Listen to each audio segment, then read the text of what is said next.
On va aller le chercher tout de suite. Mais allez le chercher où, vous allez me dire? Moi, je vais vous dire en Crète. Et on va y aller avec Isabelle, Kim, Quentin et les autres. Pour la dernière fois, nous allons en effet retrouver toute l'équipe d'archéologues en herbe depuis le début de la semaine. C'est vrai qu'on vous fait vivre cette expérience unique pour eux. Même Indiana Jones aurait rêvé de faire des fouilles sur un site aussi remarquable que celui de Sissi. Non, si. C'est aussi une aventure humaine intéressante car cette équipe est multilingue. Elle rassemble étudiants wallons, flamands, germanophones et ils ont vécu en communauté durant 6 semaines. Alors, comment s'organise leur vie au quotidien? Y a-t-il des divergences communautaires aussi au programme? C'est ce qu'on a voulu savoir avec Martine Ernst et Joël Renard.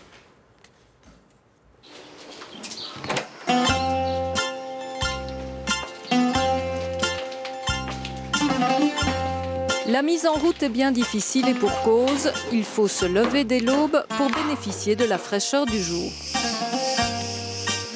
Ils partagent tout, le dortoir, les douches et les repas.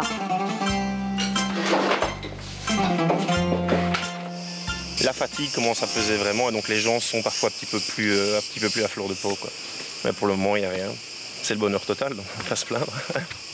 Ça ne doit pas durer pendant 3 mois, mais 1 mois et demi, c'est tout à fait gérable et c'est très enrichissant. On partage les sanitaires, on partage les repas, donc les horaires sont assez longs malgré tout, donc c'est très difficile à la limite de trouver une heure à soi.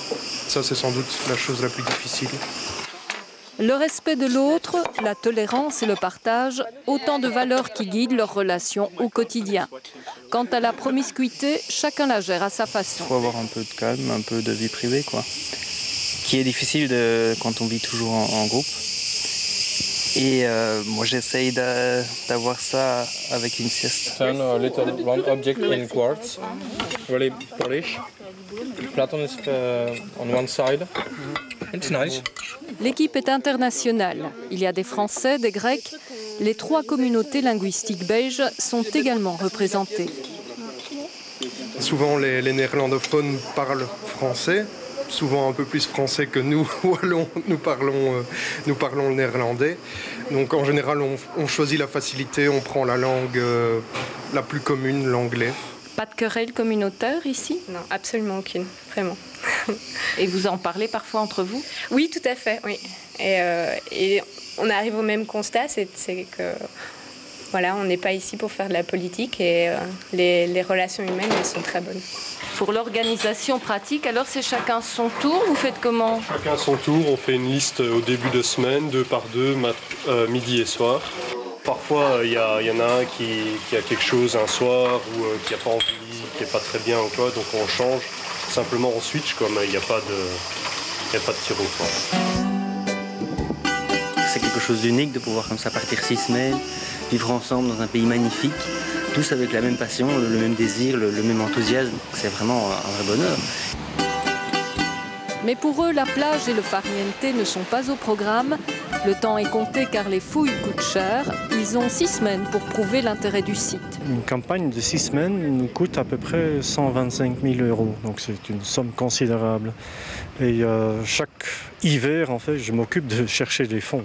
Et l'été, sur le terrain, ils négocient avec les responsables locaux. À partir que Yann nous assure qu'il y a des choses très importantes, nous allons soutenir d'une façon très positive.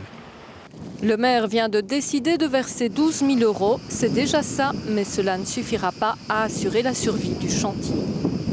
Alors, le professeur Drissen qui a aussi reçu le permis de fouiller le site pendant 5 ans. Alors, bonne continuation à lui et au reste de son équipe. Et si ce projet, le projet Sarpedon, vous intéresse, une adresse internet www.flutre.uc.ac.be.